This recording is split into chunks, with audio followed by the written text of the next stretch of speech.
La politique d'Aristote, livre 4e, chapitre 5.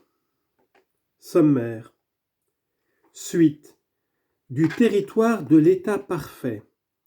Conditions militaires qu'il doit remplir. La cité doit avoir une position maritime. Moyen assuré de tirer parti du voisinage de la mer. Danger de la préoccupation exclusive du commerce maritime. Précautions que le législateur doit prendre afin que les relations maritimes soient sans inconvénient pour le bon ordre de la cité. Les principes que nous venons d'indiquer pour la grandeur de l'État peuvent jusqu'à un certain point s'appliquer au territoire.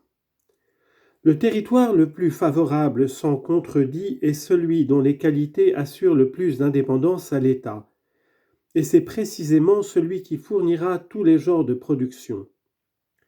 Tout posséder, n'avoir besoin de personne, voilà la véritable indépendance.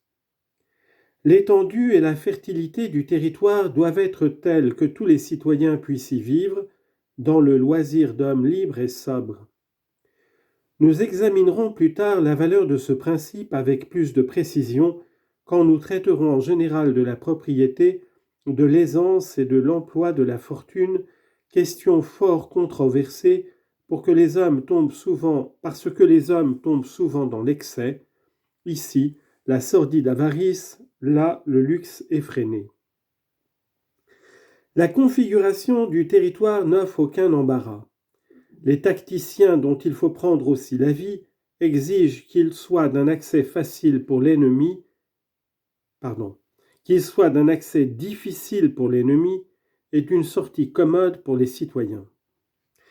Ajoutons que le territoire, comme la masse de ses habitants, doit être d'une surveillance facile et qu'un terrain aisé à observer n'est pas moins aisé à défendre. Quant à la position de la cité, si l'on peut la déterminer à son choix, il faut qu'elle soit également bonne et par terre et par mer. La seule condition à exiger, c'est que tous les points puissent s'y prêter un mutuel secours et que le transport des denrées, des bois et de tous les produits ouvrés du pays, quels qu'ils puissent être, y soit commode.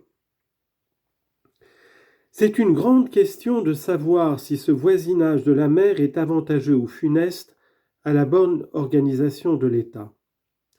Ce contact d'étrangers élevés sous des lois toutes différentes est nuisible au bon ordre, et la population que forme cette foule de marchands qui vont et qui viennent par mer est certainement fort nombreuse, mais elle est bien rebelle à toute discipline politique.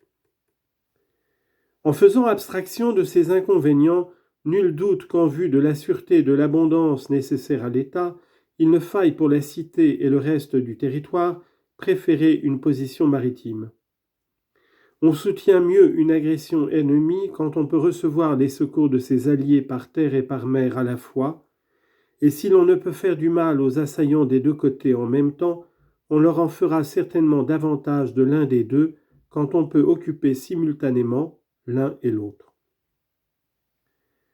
La mer permet encore de satisfaire les besoins de la cité, c'est-à-dire d'importer ce que le pays ne produit pas et d'exporter les denrées dont il abonde.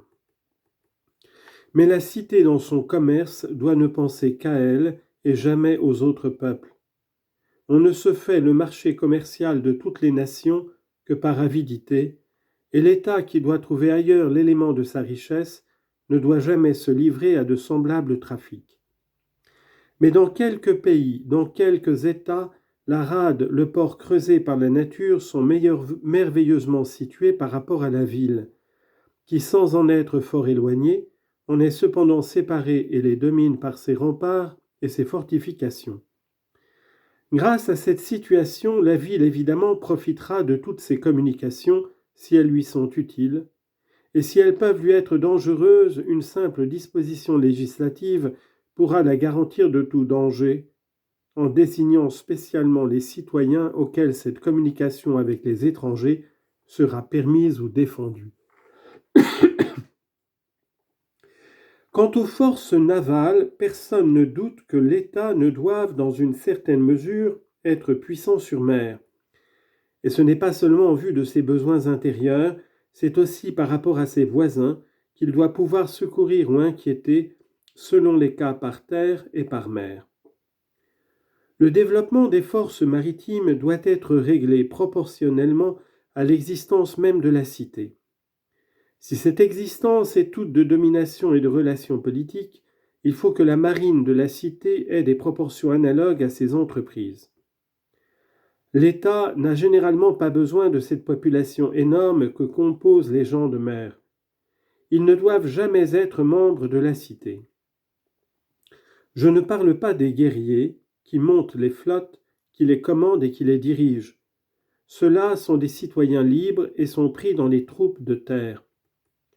Partout où les gens de la campagne et les laboureurs sont nombreux, il y a nécessairement abondance de marins. Quelques États nous fournissent des preuves de ce fait.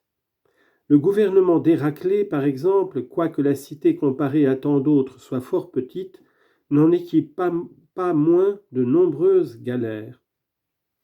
Je ne pousserai pas plus loin ces considérations sur le territoire de l'État, sur ses ports, ses villes, ses relations avec la mer et ses forces navales.